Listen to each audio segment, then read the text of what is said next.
لێرەوە جەژنە پیرۆزە لە هەموو لایەک دەکەم لە هەموو مسلمانێک لە هەموو کەسێک لە میلەتی کورد و لە تەواوی مسلمانانی جیهان ئەو جەژنەیە پیرۆز بێت لە هەموو مسلمانێک بە خێر و خۆشی و بەختەوەری بێت.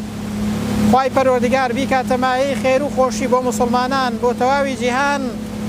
خوای پەروەردگار هەر کەسێک کە نەخۆشە لەو جەژنەیەدا شیفای بۆ بنێری، هەر کەسێک کە قەرزدارە لەو جەژنەیەدا یارمەتی بدێ و بەهانایەوە بچێت، هەر کەسێک کە خەم و خەفەتێکی هەیە و ناڕەحەتیەکی هەیە یا ڕەبی خوایە یان بەهانایەوە بچی و لەو جەژنەیەدا دڵی خۆشکەی جەژن بێ بۆ هەموو لایەکمان، خێر و خۆشی بێ بە هەموو لایەکمان.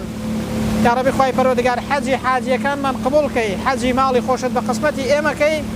ئەو جەژنەیە بە خێر و خۆشی بێت بۆ هەموو مسلمانان و تەواوی جیهان. خوای پەروەردگار بەختەوەر و عاقبەت خێری دنیا و قیامەتمان بکات. آمین. والسلام عليكم ورحمة الله وبركاته.